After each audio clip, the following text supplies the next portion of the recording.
there!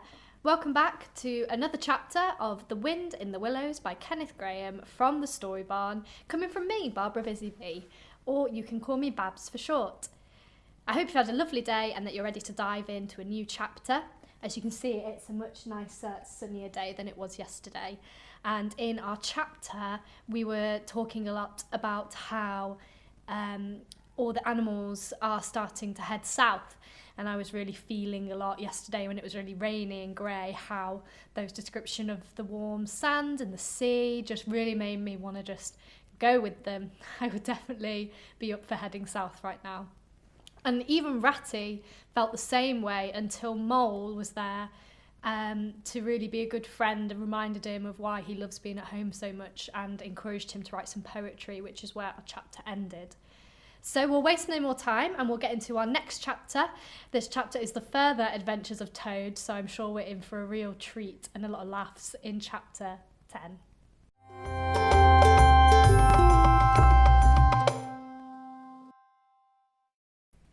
Chapter 10, The Further Adventures of Toad. The front door of the hollow tree faced eastwards, so Toad was called at an early hour.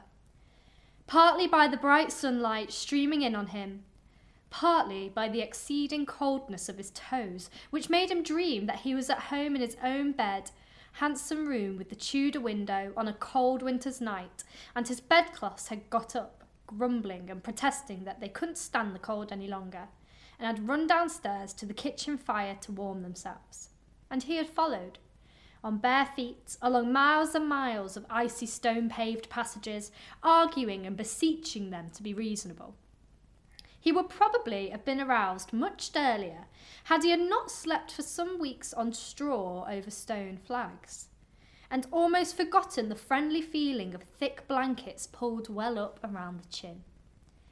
Sitting up, he rubbed his eyes first and his complaining toes next, wondered for a moment where he was, looking round for a familiar stone wall and little barred window. Then, with a leap of heart, remembered everything, his escape, his flight, his pursuit. Remembered first and best thing of all, that he was free. Free! The word and the thought alone were worth 50 blankets. He was warm from end to end as he thought of the jolly world outside, waiting eagerly for him to make his triumphant entrance, ready to serve him and play up to him, anxious to help him and to keep him company, as it had always been in days of old before misfortune fell upon him. He shook himself and combed the dry leaves out of his hair with his fingers, and, his toilet complete, marched forth into the comfortable morning sun, cold but confident, hungry but hopeful, all nervous terrors of yesterday dispelled by rest and sleep and frank and heartening sunshine. He had the world all to himself that early summer morning. The dewy woodland, as he treaded it, was solitary and still. The green fields that succeeded the trees were his own to do as he liked with. The road itself, when he reached it, in that loneliness that was everywhere, seemed like a stray dog to be looking anxiously for company. Toad, however, was looking for something that could talk and tell him clearly which way he ought to go. It's all very well when you have a light heart and a clear conscience and money in your pocket, and a nobody scouring the country for you to drag off to prison again, to follow where the road beckons and points, not caring whither. The practical Toad cared very much indeed, and he could have kicked the road for its helpless silence when every minute was of importance to him. The reserved rustic road was presently joined by a shy little brother in the shape of a canal, which took its hand and ambled along by its side in perfect confidence, but with the same tongue-tied, uncommunicative attitude towards strangers. "Bother them," said the Toad to himself. "But anyhow, one thing's clear, they must both be coming from somewhere and going to somewhere. You can't get over that, Toad, my boy." So he marched on patiently by the water's edge. Round a bend in the canal came plodding a solitary horse, stooping forward as if in anxious thought. From rope traces attached to his collar stretched a long line, taut but dipping with its stride, the further part of it dripping pearly drops.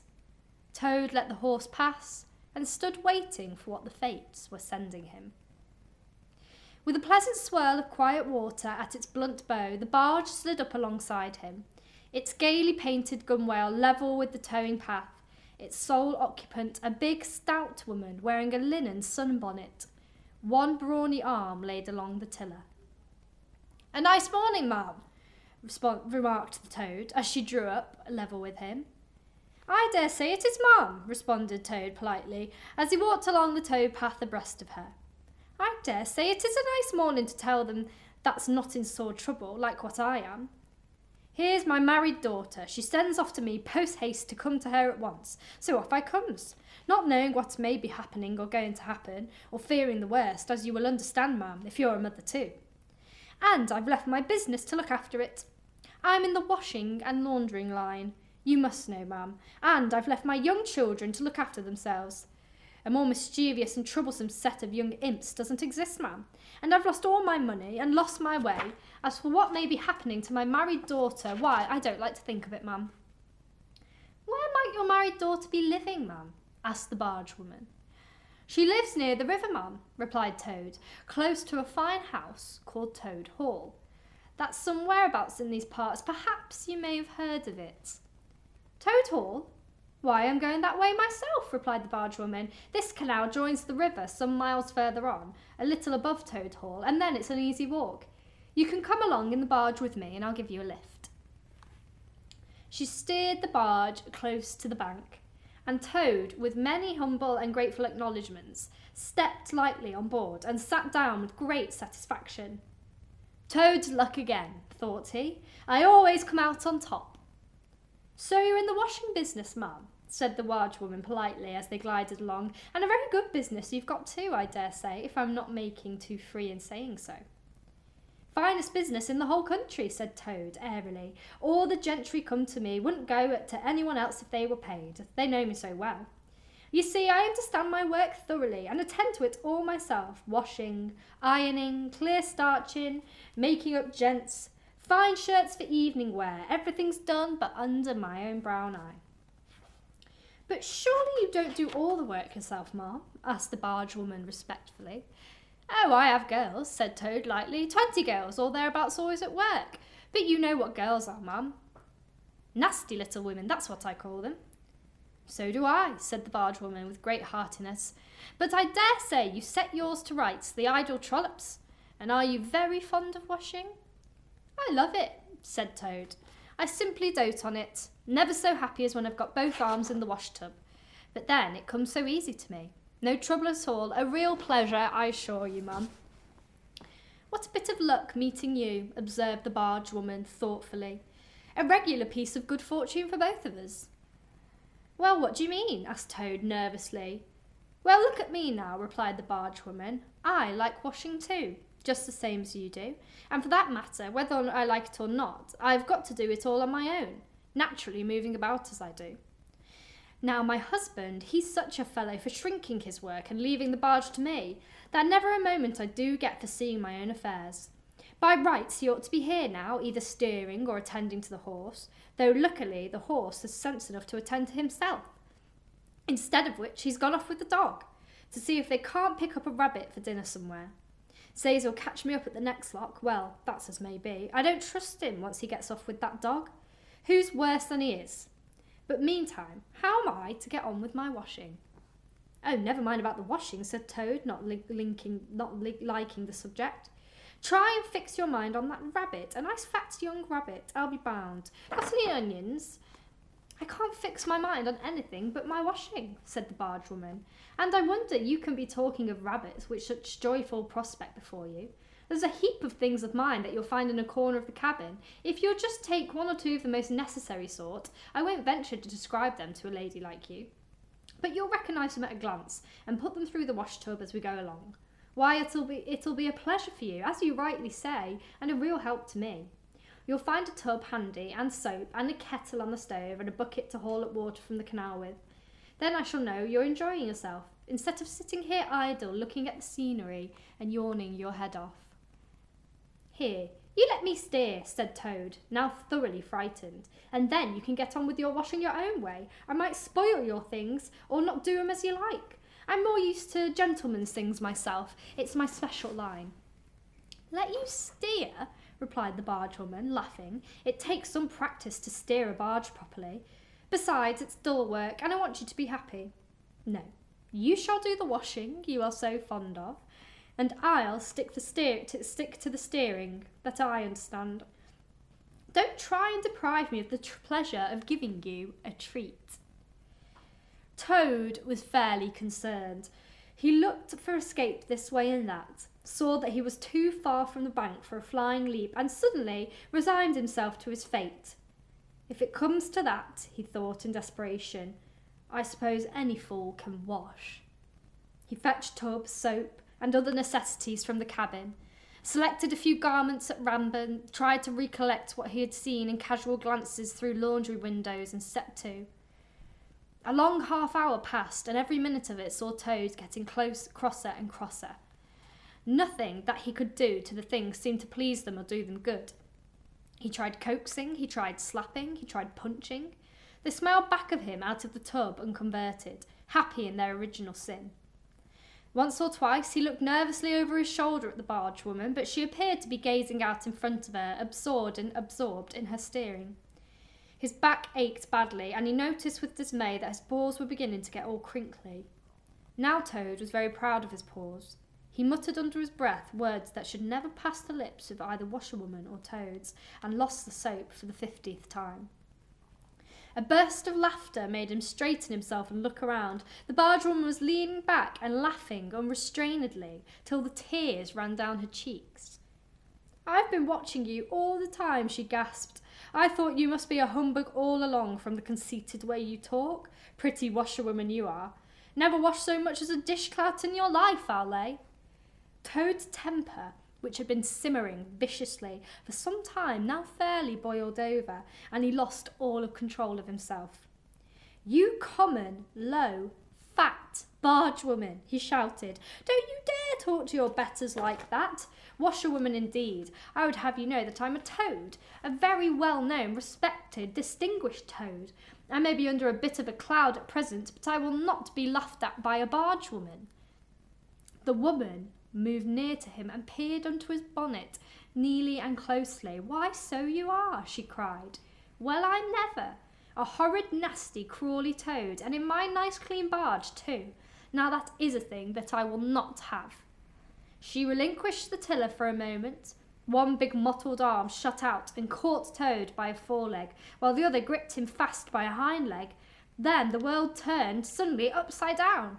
The barge seemed to flit lightly across the sky, the wind whistled in his ears, and Toad found himself flying through the air, revolving rapidly as he went.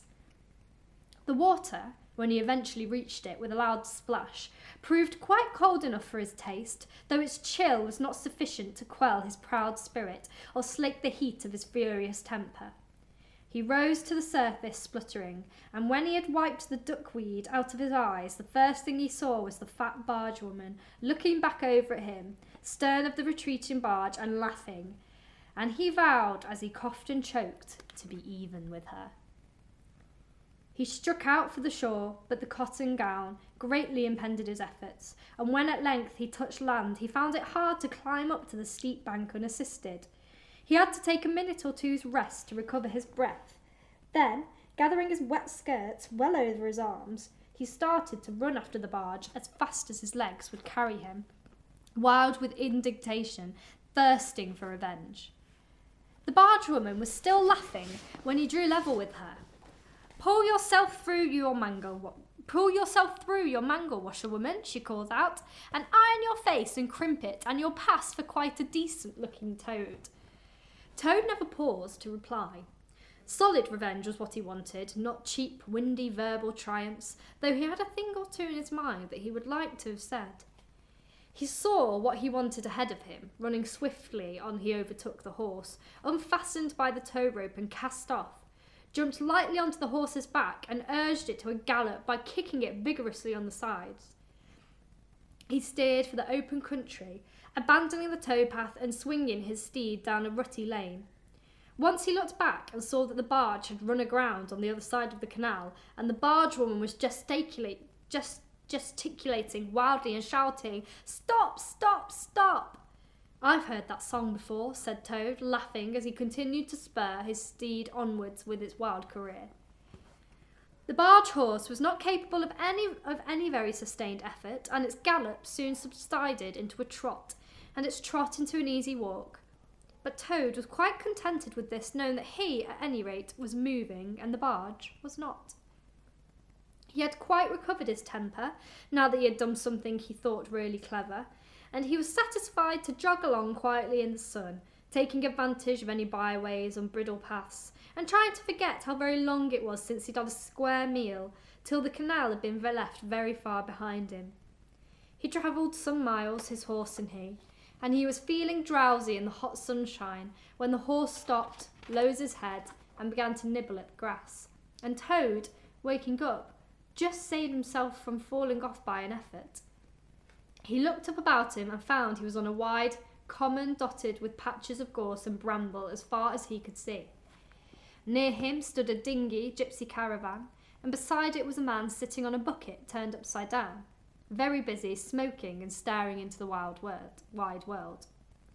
A fire of sticks was burning nearby, and over the fire hung an iron pot, and out of that pot came forth bubblings and gurglings, and a vague suggested steaminess. Also smells. Warm, rich and varied smells that twined and twisted and wreathed themselves at last into one complete, voluptuous, perfect smell that seemed like the very soul of nature taking form and appearing to her children. A true goddess. A mother of solace and comfort. Toad now knew, well, that he had not really been hungry before. What he had felt earlier in that day had been a mere trifling qualm. This was the real thing at last. And no mistake, and it would have to be dealt with speedily too, or else there would be trouble for somebody or something. He looked the gypsy over carefully, wondering vaguely whether it would be easier to fight him or cajole him. So there he sat and sniffed and looked at the gypsy, and the gypsy sat and smoked and looked at him. Presently, the gypsy took the pipe out of his mouth and remarked in a careless way, "Want to sell that there horse of yours?" Toad was completely taken aback. He did not know that gypsies were very fond of horse stealing and never missed an opportunity, and he had not reflected that caravans were always on the move and took a deal of drawing. It had not occurred to him to turn the horse into cash, but the gypsy's suggestion seemed to smooth the way towards the two things he wanted so badly: ready money and a solid breakfast. "What?" he said.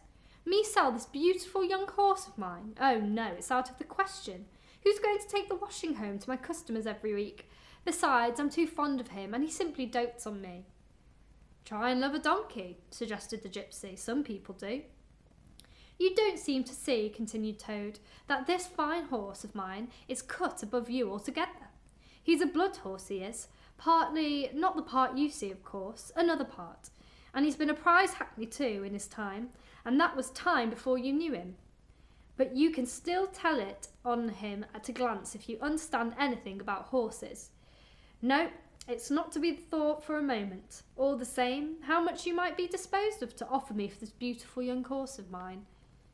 The gypsy looked the horse over, and then he looked Toad over with an equal care, and looked at the horse again. "Shilling a leg," he said briefly, and turned away, continuing to smoke and try to stare the wide world out of countenance. "A shilling a leg?" cried Toad. "If you please. I must take a little time to work that out and see just what it comes to." He climbed down off the horse, left it to graze, and sat down by the gypsy and did sums on his fingers. And at last he said, "A shilling a leg? Why, that comes to exactly 4 shillings, and no more. Oh no, I could not think of accepting 4 shillings for this beautiful young horse of mine." "Well," said the gypsy, "I'll tell you what I'll do. I'll make it 5 shillings, and that's 3 6 more than the animal's worth, and that's my last word." The Toad sat and pondered long and deeply, for he was hungry and quite penniless, and still some way he knew not how far from home. and enemies might still be looking for him. To one in such a situation, 5 shillings may very well appear to be a large sum of money. On the other hand, it didn't seem very much to get for a horse. But then again, the horse hadn't cost him anything, so whatever he got was all clear profit. At last he said firmly, "Look here, I'll tell you what we will do, and this is my last word. You shall hand me over 6 shillings and 6pence, cash down, and further, in addition, you shall give me as much breakfast as I could possibly eat, at one sitting, of course, out of that iron pot of yours that keeps sending forth such delicious and exciting smells. In return, I will make over to you my spirited young horse with all the beautiful harness and trappings that are on him, freely thrown in. If that's not good enough for you, say so, and I'll be getting on. I know a man near here who's wanted a horse of mine for years." The gypsy grumbled frightfully and declared if he did a few more deals of that sort he'd be ruined, but in the end he lugged a dirty canvas bag out of the depth of his trouser pocket and counted out 6 shillings and 6pence into Toad's paw. Then he disappeared into the caravan for an instant and returned with a large iron plate and a knife, fork and spoon. He tilted up the pot, and a glorious steam of hot rich stew gurgled onto the plate. It was indeed the most beautiful stew in the world, being made of partridges and pheasants and chickens and hares and rabbits and peahens and guinea fowls and 1 or 2 other things. Toad took the plate on his lap, almost crying, and stuffed and stuffed and stuffed, and kept asking for more, and the gypsy never grudged it him. He thought that he had never eaten so good a breakfast in all his life. When Toad had taken on as much stew on board as he thought he could possibly hold, he got up and said goodbye to the gypsy, and took an affectionate farewell of the horse, and the gypsy, who knew the riverside well, gave him directions which way to go, and he set forth on his travels again in the best possible spirits.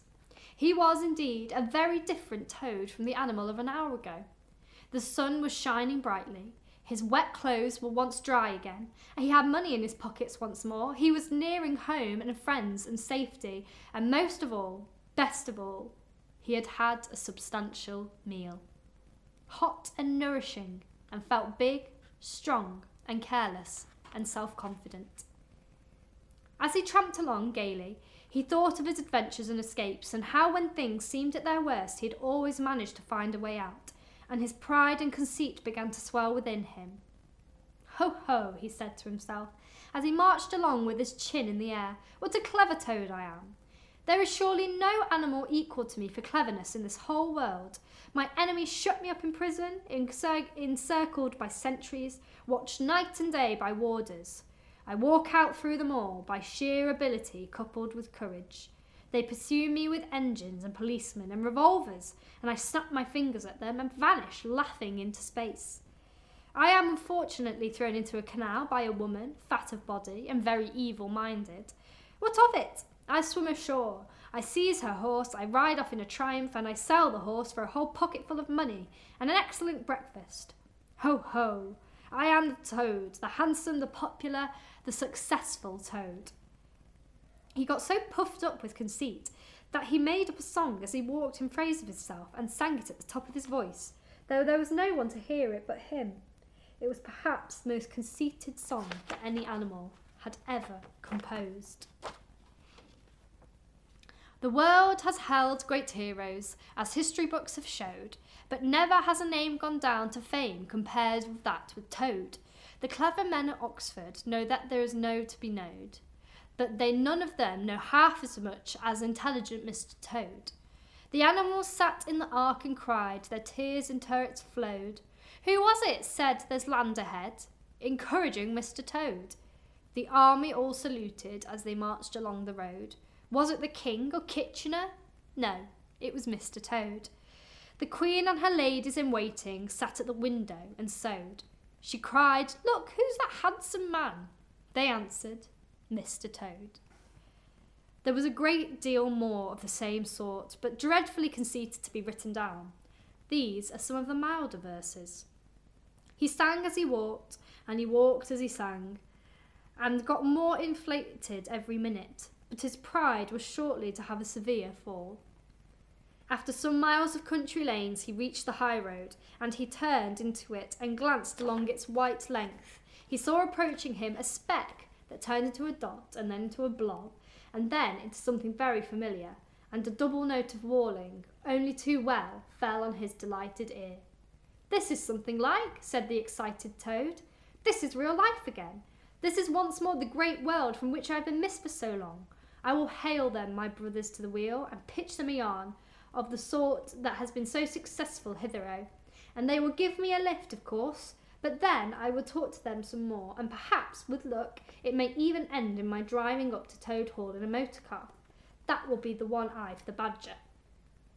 He stepped confidently out into the road and hail the motor car, which came along at an easy pace, slowing down as it neared the lane, when suddenly he became very pale, his heart turned to water, his knees shook and yielded under him, and he doubled up and collapsed with a sickening pain in his interior, as well he might, the unhappy animal, for the approaching car was the very one he had stolen out of the yard of the Red Lion Hotel on that fatal day when all his troubles began. And the people in it were the very same people he had sat and watched at luncheon in the coffee room. He sank down in a shabby, miserable heap in the road, murmuring to himself in despair, "It's all up, it's all over now, chains and policemen again, prison again, dry bread and water again, oh what a fool I have been. What did I go strutting about the country for, singing conceited songs, hailing people in broad day on the high road, instead of hiding till nightfall and slipping home quietly by the back ways? Oh hapless Toad, oh ill-fated animal."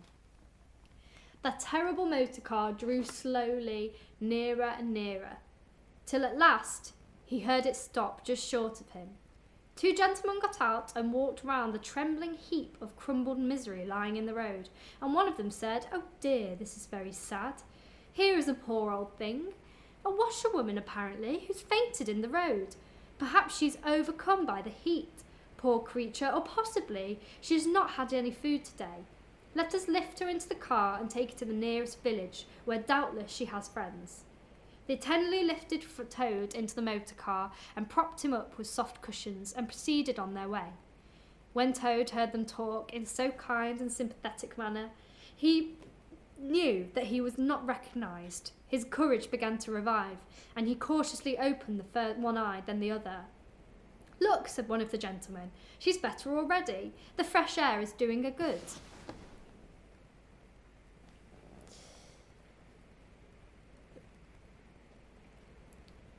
"The fresh air is doing her good. How do you feel now, ma'am?" "Thank you kindly, sir," said the Toad in a feeble voice. "I'm feeling a great deal better." "That's right," said the gentleman. "Now keep quiet, still, and all above, don't try to talk." "I won't," said the Toad. "I was only thinking if I might sit on the front seat there, beside the driver, where I could get the fresh air in my face, I should soon be all right again." "What a very sensible woman," said the gentleman. "Of course you shall." So they carefully helped Toad into the front seat beside the driver, and on they went once more. Toad was almost himself again by now. He sat up, looked about him, and tried to beat down the tremors, the yearnings, the old cravings that rose up and beset him, and took possession of him entirely. "It is fate," he said to himself. "Why strive? Why struggle?" And he turned to the driver at his side. "Please, sir," he said, "I wish you would kindly let me try and drive the car a little. I've been watching you carefully. It looks so easy and interesting, and I should like to be able to tell my friends that I'd once driven a motor car." The driver laughed at the proposal so heartily that the gentleman inquired if the matter was, when he heard, said to the Toad's delight, "Bravo, ma'am! I like your spirit. Let her have a try and look after her. She won't do any harm." Toad eagerly scrambled into the seat vacated by the driver, took the steering wheel in his hands, listened with affected humility to the instructions given him, and set the car in motion, but very slowly and carefully at first, for he was determined to be prudent. The gentlemen behind clapped their hands and applauded, and Toad heard them saying, "How well she does it! Fancy a washerwoman driving a car as well as that for the first time." Toad went a little faster, then faster still, and faster. He heard the gentleman call out warningly, "Be careful, washerwoman," and this annoyed him, and he began to lose his head. The driver tried to interfere, but he pinned him down in his seat with one elbow and put on full speed. The rush of air in his face, the hum of the engine, and the light jump of the car beneath him intoxicated his weak brain. Washerwoman indeed," he shouted recklessly.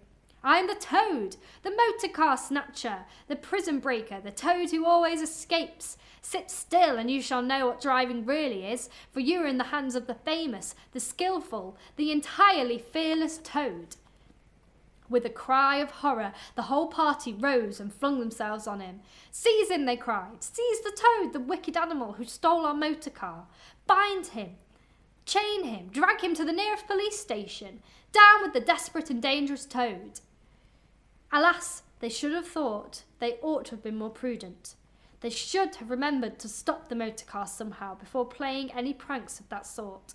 With a half turn of the wheel, the Toad sent the car crashing through the low hedge that ran along the roadside. One mighty bound, a violent shock, and the wheels of the car were churning up the thick mud of a horse pond.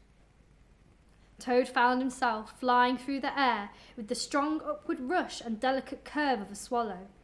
He liked the motion and was just beginning to wonder whether it would go on until he developed wings and turned into a toad bird, when he landed on his back with a thump in the soft, rich grass of a meadow. Sitting up, he could just see the motor car in the pond, nearly submerged. The gentleman and the driver, encumbered by their long coats, were floundering helplessly in the water. He picked himself up rapidly and set off running across country as hard as he could, scrambling through hedges, jumping ditches, pounding across fields till he was breathless and weary and had to settle down into an easy walk. When he had recovered his breath somewhat and was able to think calmly, he began to giggle, and from giggling he took to laughing, and he laughed till he had to sit down under a hedge. "Ho, ho," he cried, in ecstasies of self-admiration. "Toad again, Toad as usual, comes out on top.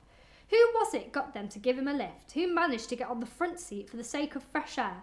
Who persuaded them into letting him see if he could drive? Who landed them in all the horse pond? Who escaped, flying gaily and unscathed through the air, leaving the narrow-minded, grudging, timid executionists in the mud, where they should rightly be? Why, Toad, of course. Clever Toad, great Toad, good Toad."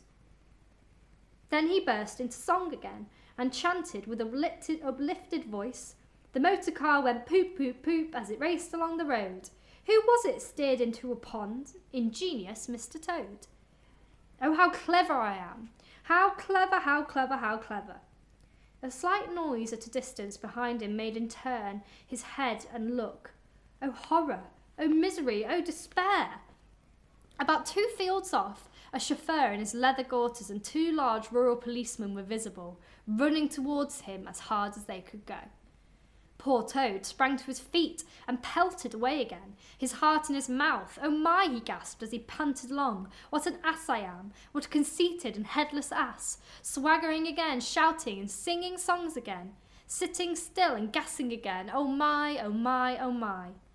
He glanced back and saw to his dismay that they were gaining on him. Oh, he ran desperately, but kept looking back and saw that they'd still gained steadily. He did his best, but he was a fat animal and his legs were short, and still they gained. He could hear them close behind him now, ceasing into heed where he was going. He struggled on, blindly and wildly, looking back over his shoulder at the now triumphant enemy, when suddenly the earth failed under his feet. He grasped the air and splash. He found himself head over ears in deep water, rapid water, water that bore him along with force he could not contend with, and he knew that in his blind panic he'd run straight into the river. He rose to the surface and tried to grasp the reeds and the rushes that grew along the water's edge under the bank, but the stream was so strong that it tore them out of his hands. "Oh my," gasped the poor Toad, "if I ever steal a motor car again, if I ever sing another conceited song." Then down he went, and came up breathless and spluttering. Presently, he saw that he was approaching a big dark hole in the bank, just above his head, and as the stream bore him past, he reached up with a paw and caught hold of the edge and held on. Then slowly and with difficulty he drew himself up and out of the water, till at last he was able to rest his elbows on the edge of the hole. There he remained for some minutes, puffing and panting, for he was quite exhausted. As he sighed and blew and stared before him into the dark hole, some bright small thing shone and twinkled in its depths, moving towards him. As it approached, a face grew up gradually around it, and it was a familiar face, brown and small with whiskers, grave and round with neat ears and silky hair. It was the water rat. And that is where our chapter ends. So when I was questioning whether Toad's little experience in prison and all the kindness he being showed might make him a much kinder Toad, I think we've discovered that that is not quite the case. I wonder how it felt for Toad at the end there, when after everything, to see a familiar face and to see the water rat, I wonder whether he's feeling relieved because it's a familiar face and friend, or do you think he might be feeling quite anxious because the last time that he did see the water rat was when he tricked him into going off, and that's when he stole the motor car and ended up going to prison. So I'd be interested to see what happens next and how they feel there. But yeah, it looks like Toad is probably still up to his old usual tricks, but who knows, maybe by the end of this book he might learn something and still become kinder, but we're going to have to wait and see. We only have 2 more chapters left, chapter 11 and chapter 12, look at that. There's a very small bit left of the book. I'm quite sad. I don't think I'd really want it to end. I'm really enjoying it. I will see you again tomorrow. Have a lovely rest of your day, whatever you're doing, and I'll see you tomorrow for chapter 11 of The Wind in the Willows.